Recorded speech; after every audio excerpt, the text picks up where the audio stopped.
साथियों, आप सभी का इस प्लेटफॉर्म पर स्वागत है। यहाँ पर हम लोग विजन आईएएस जो कोचिंग संस्था है, इनके द्वारा न्यूज़ टुडे शीर्षक से डेली करंट अफेयर उपलब्ध कराया जाता है। तो इसी के तहत हम लोग 29, 30 और 31 अगस्त 2021 के महत्वपूर्ण करंट अफेयर को इस वीडियो में हम लोग देखेंगे। तो चलिए प्रारंभ करते हैं। इसमें पहला है कि 15वें वित्त आयोग ने वित्त वर्ष 2021-22 से लेकर के 2025-26 के दौरान पंचायतों को स्वच्छ जल और स्वच्छता के लिए सशर्त अनुदान की अनुशंसा की है। तो देखिए, 15वें वित्त आयोग ने 28 राज्यों की, वर्तमान में कितने राज्य हैं? 28 राज्य हैं। तो 28 राज्यों में ग्रामीण स्थानीय निकायों, रूरल लोकल बॉडीज और पंचायतों के लिए कुल 2,36,805 करोड़ रुपए की संस्तुति की है। इनमें 5वीं और 6ठी अनुसूची के जो क्षेत्र हैं एवं अपवर्जित क्षेत्र हैं, वो भी इसमें शामिल हैं। कुल निर्धारित अनुदान में से 60% अर्थात 1.42 लाख करोड़ रुपए को सशर्त अनुदान के रूप में निर्धारित किया गया है, जबकि 40% अर्थात 94,721 करोड़ रुपए बिना शर्त, ये जो बिना शर्त वाले हैं, ये बुनियादी सेवाओं में सुधार हेतु पंचायत अपने विवेकानुसार उपयोग कर सकती है। तो 60% सशर्त अनुदान है और 40% जो है बिना शर्त वाला अनुदान है। अब सशर्त अनुदान का उपयोग निम्नलिखित के लिए किया जाएगा। कहाँ कहाँ किया जाएगा? तो पेयजल की आपूर्ति, वर्षा जल संचयन और जल पुनर्चक्रण की आपूर्ति तथा स्वच्छता तथा खुले में शौच मुक्त अर्थात ओडीएफ स्थिति का अनुरक्षण।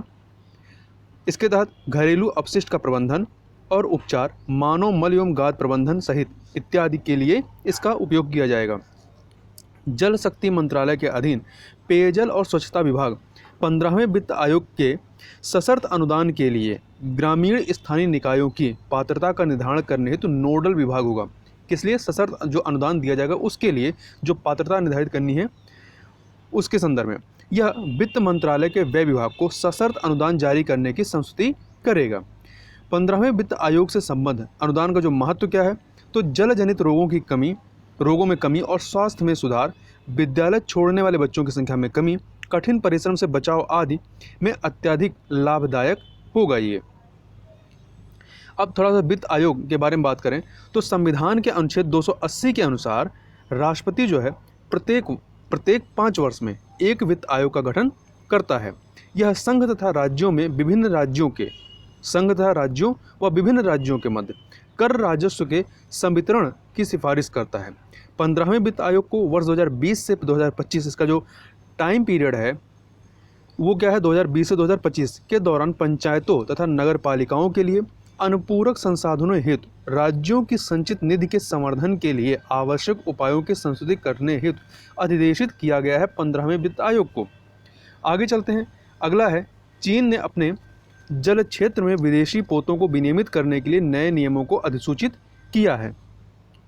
तो देखिए, चीन ने नए समुद्री नियमों को अधिसूचित किया है। इनके तहत चीनी जल में प्रवेश करने वाले पोतों को कार्गो के विवरण की सूचना प्रदान करनी होगी। इनमें रेडियोधर्मी सामग्री, बल्क आयल अर्थात एकल लेन देन में विक्रय व आपूर्ति किया गया तेल, रसायन और अन्य आपूर्तिकर्ता पोत शामिल हैं। जिनमें ये चीज़ें हैं उनको ये जानकारी देनी होगी। नए नियमों संबंधी जो मुद्दे हैं, पहला प्रादेशिक संघर्ष के संदर्भ में, तो ये चीन विवादित दक्षिण चीन सागर और ताइवान जलडमरू मध्य में इन नियमों को कठोरतापूर्वक लागू करता है, तो इस क्षेत्र में तनाव बढ़ने की संभावना है। यहाँ पे आप मैप में देखें, ये मैप है आपका, तो यहाँ पर आपका चाइना है, इधर ताइवान है, और आप यहाँ देखेंगे तो ये आपका फिलीपींस है, ये ब्रुनेई है, मलेशिया है और ये वियतनाम है, और ये पूरा जो इलाका है ये साउथ चाइना सी, दक्षिण चीन सागर है, और यहीं पे ताइवान जलडमरू मध्य है। ये चाइना और ताइवान के बीच में ताइवान जलडमरू मध्य है, और यहाँ पे जो मैपिंग में पूछा जाता है गल्फ ऑफ टोंकिन, ये आपका वियतनाम और चाइना के बीच में स्थित है। इसी प्रकार से यहाँ पर आप देखें तो गल्फ ऑफ थाईलैंड यहाँ पर है, और ये सभी प्रशांत महासागर के अंतर्गत आते हैं। ये जो आपको डैश डैश रेड लाइन है, तो ये 9 डैश लाइन है, जिसको जो है इस पूरे क्षेत्र को चाइना, जहाँ 9 डैश लाइन है, इसके अंतर्गत वाले क्षेत्र को चाइना पे अपना अधिकार जमाता है। इसके तहत यहाँ पर जो ये आपके पार्सल आइसलैंड है, स्प्रेटली आइसलैंड है, इन सभी आइलैंडों पर जो है विभिन्न देशों के मध्य, चाइना और विभिन्न देशों के मध्य इस पर अधिकार को लेकर के विवाद है। अब आगे यहाँ पर हम लोग देखते हैं, तो देखिए फिलीपींस, वियतनाम, चीन, ब्रुनेई, ताइवान और मलेशिया इतिहास एवं भौगोलिक आधार पर समुद्र पर भिन्न भिन्न व कभी कभी अतिव्यापी क्षेत्रीय दावे प्रस्तुत करते हैं। अगला मुद्दा क्या है? अंतर्राष्ट्रीय नियमों का उल्लंघन। देखिए, वर्ष 2016 में चीन ने समुद्री विधि पर संयुक्त राष्ट्र अभिसमय अर्थात इंग्लिश में कहें तो United Nations Convention on the Law of the Sea UNCLOS, इसको शॉर्ट में अंकलॉस कहते हैं, माध्यस्थम न्यायाधिकरण निर्णय को अस्वीकार कर दिया था। इसमें कहा गया था कि चीन 9 डैश लाइन के भीतर जल क्षेत्रों में संसाधनों के ऐतिहासिक अधिकारों को दावा नहीं कर सकता है, जिसमें अधिकांश दक्षिण चीन सागर साउथ चाइना सी SCS शामिल है। नौ संचालन की स्वतंत्रता पर बल देने के लिए बीजिंग के दावों को चुनौती देते हुए संयुक्त राज्य अमेरिका और उसके सहयोगी नौसेना अभियान का संचालन करते रहे हैं। यहाँ पर इस दक्षिण चीन सागर में भारत पर क्या प्रभाव पड़ेगा? तो भारत का 55% से अधिक व्यापार इस साउथ चाइना सी जो दक्षिण चीन सागर है इससे और मलक्का जल डमरू मध्य के माध्यम से होता है। इसके अतिरिक्त भारत जो है साउथ चाइना सी के तटवर्ती देशों के साथ तेल और गैस क्षेत्र में सहयोग सहित विभिन्न गतिविधियां संचालित करता है। तो इस प्रकार से भारत के हित भी प्रभावित होंगे। आगे चलते हैं। अगला है प्रधानमंत्री जनधन योजना। राष्ट्रीय वित्तीय समावेशन मिशन ने अपने सफल कार्यान्वयन के 7 वर्ष पूरे किए हैं। तो देखिए, ये प्रारंभ कब होता? तो प्रधानमंत्री जनधन योजना की शुरुआत वर्ष 2014 में की गई थी। इसका उद्देश्य वहनीय लागत पर वित्तीय उत्पादों और सेवाओं तक पहुंच तथा निम्न लागत एवं व्यापक पहुंच के लिए प्रौद्योगिकी के उपयोग को सुनिश्चित करना था। इसे आरंभ में 4 वर्ष की अवधि के लिए शुरू किया गया था, अर्थात 2018 तक के लिए, परंतु बाद में कुछ संशोधनों के साथ इसको विस्तारित कर दिया गया था। इसके तहत प्रत्येक परिवार के स्थान पर बैंकिंग सेवा से वंचित प्रत्येक वयस्क को प्राथमिकता दी गई थी। 28 अगस्त 2018 के उपरांत खोले गए प्रधानमंत्री जनधन खातों के लिए रुपए कार्ड पर निःशुल्क दुर्घटना बीमा कवर जो पहले 1 लाख रुपया था उसे बढ़ा करके 2 लाख रुपया कर दिया गया है। ओवरड्राफ्ट की सुविधा की सीमा भी 5,000 से बढ़ा करके 10,000 रुपये किया गया है और यहाँ पर ओवरड्राफ्ट के लिए ऊपरी आयु सीमा जो कि पहले 60 वर्ष थी उसे बढ़ा करके 65 वर्ष कर दिया गया है। अब तक इसके संदर्भ में जो उपलब्धियाँ हैं उनकी यदि बात करें तो कुल प्रधानमंत्री जनधन खातों में जो ये खाते हैं कितने हैं इसमें खुल गए हैं? तो इसके तहत 43.04 करोड़ खाते खुले हैं, जिसमें से ग्रामीण जो खाते हैं ग्रामीण और अर्धशहरी में वो 66.69% खाते जो हैं ये ग्रामीण और अर्धशहरी क्षेत्र के हैं, जबकि इसमें महिलाओं का जो परसेंटेज है वो आधे से अधिक है, मतलब 55.47%। ये जो 43.04 करोड़ खाते खोले गए इसमें से 55.47% जो खाते हैं वो महिलाओं के हैं। 85.6% प्रधानमंत्री जनधन खाते चालू अवस्था में। यह दर्शाता है कि इनमें से अधिकांश खाते ग्राहकों द्वारा नियमित रूप से उपयोग किए जा रहे हैं। अगस्त 2015 की तुलना में अगस्त 2021 में खातों में 2.4 गुना वृद्धि होने के साथ साथ जमा राशियों में लगभग 6.38 गुना वृद्धि हुई है। इसके अलावा प्रधानमंत्री जनधन खातों के माध्यम से प्रत्यक्ष लाभ अंतरण डायरेक्ट बेनिफिट ट्रांसफ़र ने यह सुनिश्चित किया है कि प्रत्येक रुपया अपने इच्छित लाभार्थी तक पहुंच रहा है और प्रणालीगत रिसाव को रोका जा रहा है। कुछ अन्य चीज़ों की बात करें तो इसके जो ये प्रधानमंत्री जनधन योजना है इसके बुनियादी सिद्धांतों की बात करें तो इसके तहत असेवित लोगों को बैंकिंग से जोड़ना, जो मतलब जो बैंकिंग सुविधाओं का लाभ नहीं उठा पा रहे हैं उनको बैंकिंग क्षेत्र से जोड़ना, न्यूनतम कागजी कार्रवाई, इसके लिए न्यूनतम कागजी कार्रवाई, KYC, शून्य शेष और शून्य शुल्क आदि के प्रावधान के साथ बुनियादी बचत बैंक जमा खाता खोलना। इसके अलावा असुरक्षित को सुरक्षित बनाना, इसके बुनियादी सिद्धांतों में निःशुल्क दुर्घटना बीमा के साथ स्वदेशी डेबिट कार्ड जारी करना, गैर वित्त पोषित लोगों का वित्त पोषण करना, इसके तहत सूक्ष्म बीमा खपत के लिए ओवरड्राफ्ट, सूक्ष्म पेंशन और सूक्ष्म ऋण की व्यवस्था करना। ये जो प्रधानमंत्री जनधन योजना है इसके 6 स्तंभ हैं, 6 पिलर हैं। कौन कौन से? पहला है बैंकिंग सेवाओं तक सार्वभौमिक पहुँच।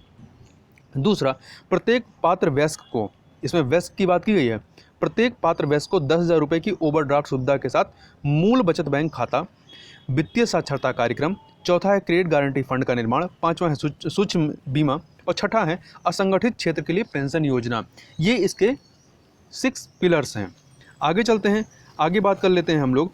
34 राज्य संघ राज्य क्षेत्रों ने अब एक राष्ट्र एक ration card, one nation one ration card ORC योजना को लागू कर दिया। तो यहाँ ध्यान रखिएगा, वर्तमान में 28 राज्य और 8 संघ शासित क्षेत्र हैं, मतलब कुल मिलाकर के 36 हैं। तो अर्थात 2 ऐसे राज्य या संघ शासित क्षेत्र हैं जो अभी इस योजना में शामिल नहीं हैं। वो कौन से हैं? तो वो असम और छत्तीसगढ़ हैं।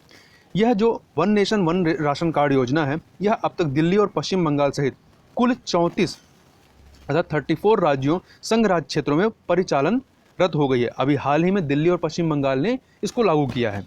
इसमें राष्ट्रीय खाद्य सुरक्षा अधिनियम national food security act NFSA 2013 के लगभग 75 करोड़ लाभार्थी इसमें शामिल हैं। ज्ञातव्य है कि यह विस्तार जून 2021 के उच्चतम न्यायालय के निर्णय का परिणाम है। इस निर्णय में सभी राज्यों और संघ राज्य क्षेत्रों को 31 जुलाई तक ONORC one nation one ration card प्रणाली लागू करने का निर्देश दिया गया था। जो शेष 2 राज्य हैं, असम और छत्तीसगढ़, इनको आगामी कुछ महीनों में ONORC के तहत समेकित करने के लिए लक्षित किया गया है।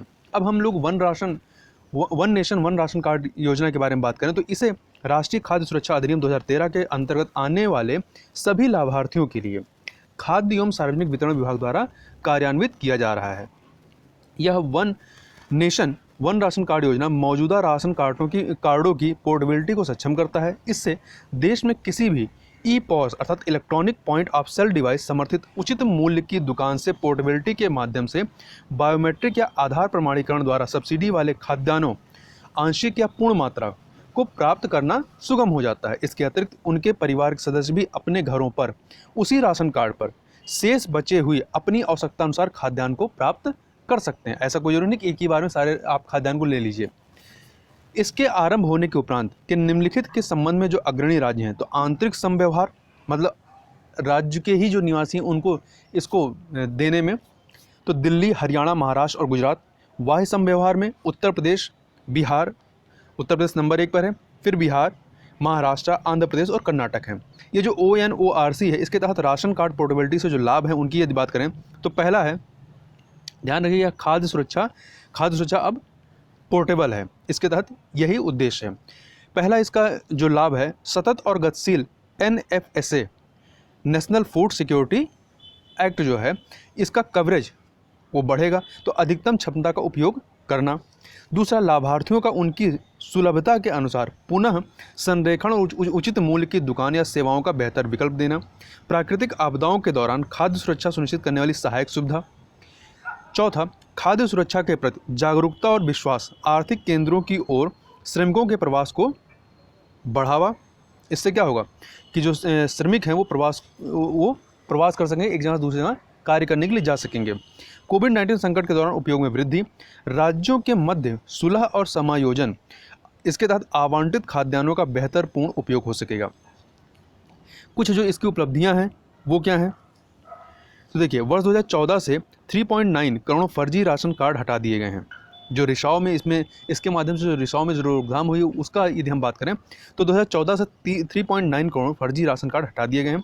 रिसाव में बचत हुई है लगभग 30,000 करोड़ रुपए खाद्य सब्सिडी प्रतिवर्ष इससे बच रही है। लगभग 15 करोड़ फर्जी लाभार्थी हटा दिए गए हैं और राज्यों संघ राज्य क्षेत्रों द्वारा इतने ही वैध पात्रता वाले लाभार्थियों को इसमें शामिल किया गया है। तो PDS में क्या हुआ है कि वैध लक्ष्यीकरण प्राप्त किया गया है। आगे चलते हैं, आगे बात कर लेते हैं हम लोग रेट्रो टैक्स के बारे में। रेट्रो टैक्स सरकार द्वारा मुकदमेबाजी का समाधान करने के लिए नियमों का प्रारूप जारी किया गया है। इन नियमों के प्रारूप को कराधान विधि संशोधन अधिनियम 2021 के तहत लाया गया है। यह संशोधन वित्त अधिनियम 2012 द्वारा आरंभ किए गए पूर्वव्यापी कराधान रेट्रोस्पेक्टिव टैक्सेशन या हिंदी में पूर्वव्यापी कराधान, हिंदी और इंग्लिश दोनों नाम याद रखिएगा, उपायों में संशोधन का प्रस्ताव करता है। वर्ष 2012 में आयकर अधिनियम में संशोधन का उद्देश्य भारत में पूंजीगत लाभ कर देयता के अधीन आए बिना विदेशों में निगमित संस्थाओं के तहत भारतीय व्यवसायों का परिचालन करने संबंधी कार्यकलापों की जांच करना था। साथ ही इस संशोधन अधिनियम को पूर्वव्यापी समव्यवहारों पर लागू किया जाना था। कराधान अधिनियम 2021 का जो उद्देश्य है वो कर संबंधी निश्चितता लाना है। साथ ही यह सुनिश्चित करना है कि एक बार निर्दिष्ट शर्तों को पूरा करने के उपरांत लंबित आयकर कार्यवाही वापस ले ली जाएगी। यदि कोई मांग उठाई जाती है तो उसे रद्द कर दिया जाएगा। इसके अतिरिक्त एकत्रित की गई राशि यदि कोई है तो उसे बिना किसी ब्याज के करदाता को वापस कर दिया जाएगा। नए नियम अधिनियम 2021 द्वारा किए गए संशोधन को प्रभावी करने के लिए आयकर नियम 1962 में आयकर नियम 1962 में संशोधन करते हैं। नियमों के प्रारूप में वापस लेने के लिए, वादों को, जो विवाद है उनको वापस लेने के लिए एक तंत्र विकसित किया गया। भविष्य के किसी भी मुकदमे से क्षतिपूर्ति तथा विदेशों में भारतीय संपत्ति को घेरने तथा रिंग फेंसिंग और मामले के चरणबद्ध निपटान के लिए समय सीमा का प्रस्ताव इस अधिनियम में किया गया है।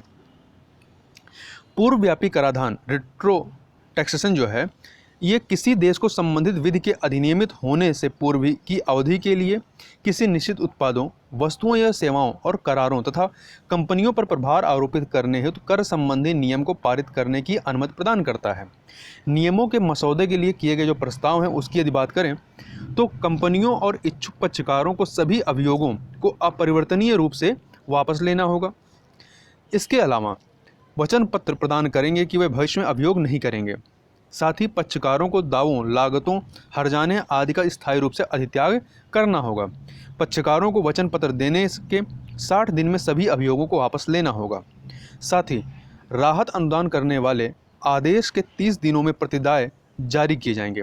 अब इसके तहत जो निगरानी रखी जाएगी उसमें क्या है, तो रेट्रो टैक्स से प्रभावित केयर्न, वोडाफोन और 15 अन्य की निगरानी होगी।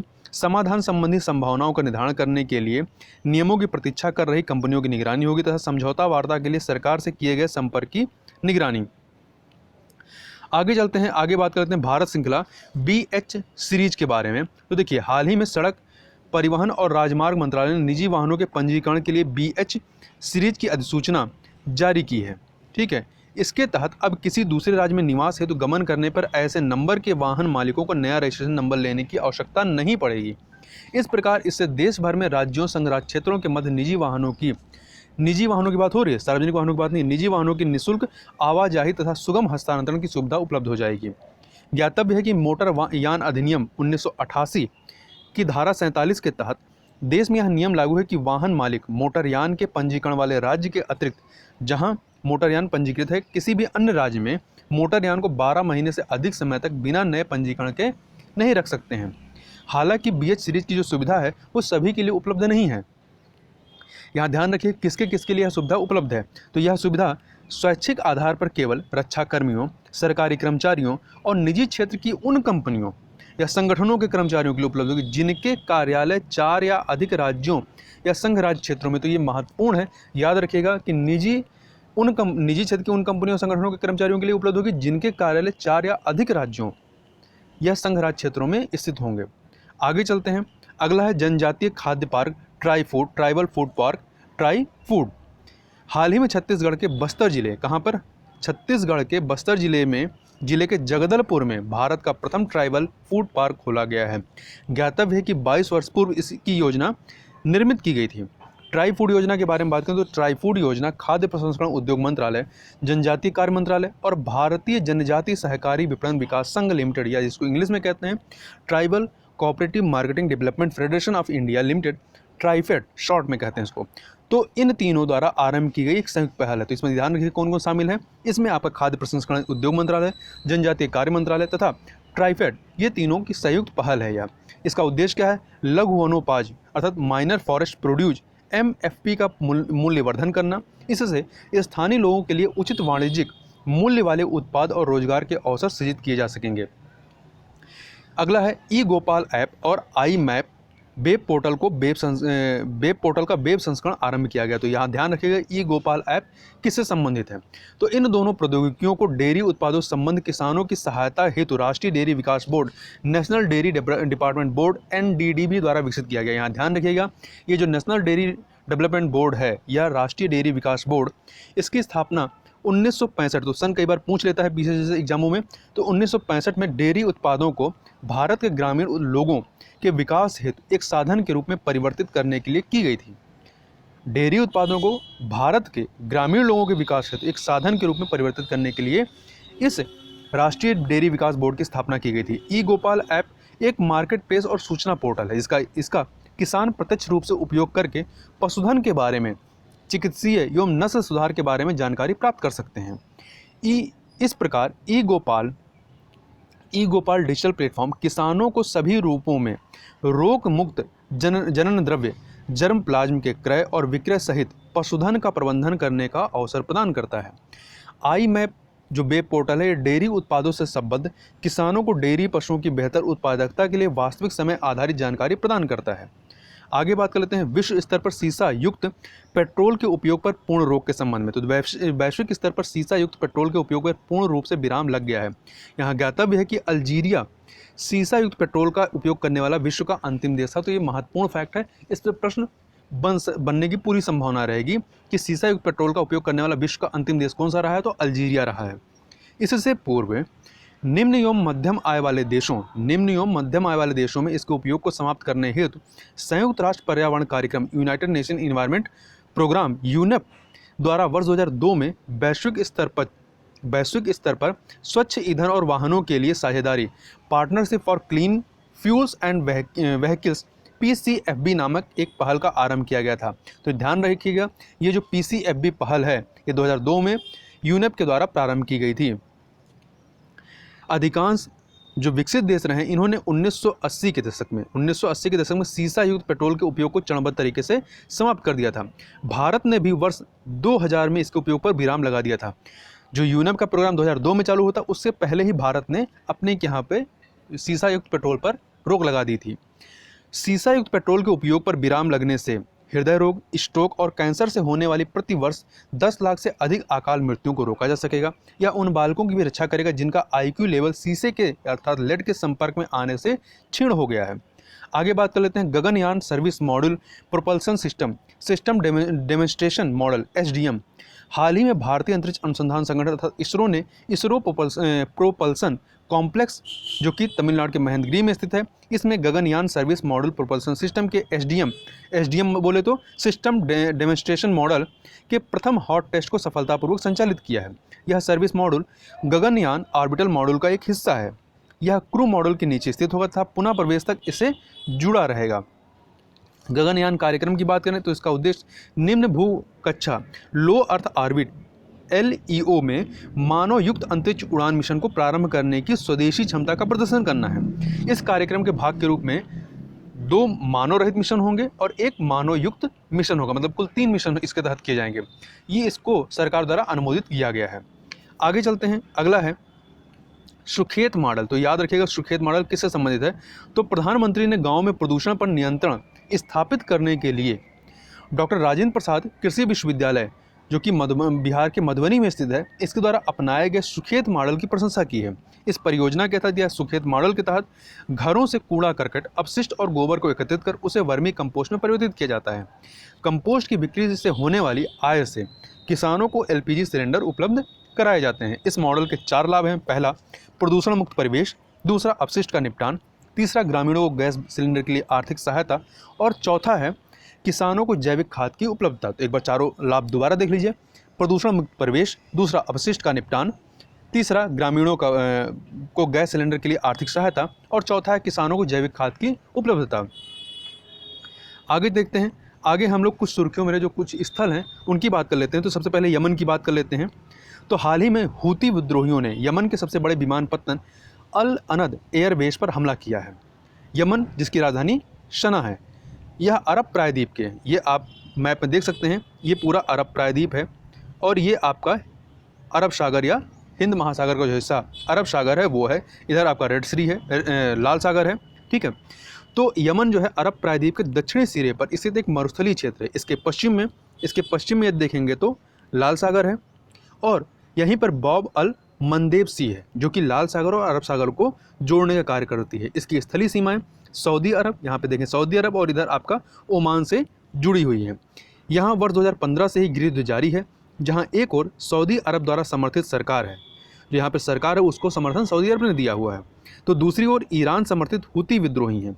इस गृह युद्ध में संयुक्त अरब अमीरात द्वारा समर्थित हूती विरोधी बल और सर्दन ट्रांजिशन काउंसिल भी शामिल हैं। ज्ञातव्य है कि यमन में प्राचीन दीवारों वाला शहर सी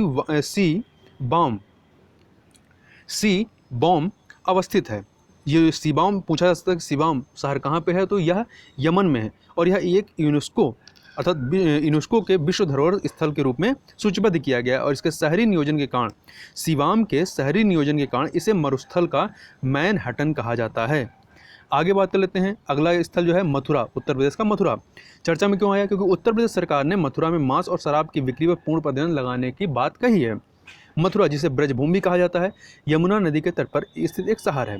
यहाँ ध्यान रखिएगा, कुषाण वंश के शासन के अधीन इस शहर की कला और संस्कृति एक नए चरमोत्कर्ष पर पहुंच गई थी। उदाहरण के लिए मथुरा कला शैली, लाल बरतुआ पत्थर से निर्मित बुद्ध की मूर्तियों के लिए जो प्रसिद्ध है, ये सभी इनका जो चरमोत्कर्ष होता है वो कुषाण वंश के शासनकाल में ही होता है।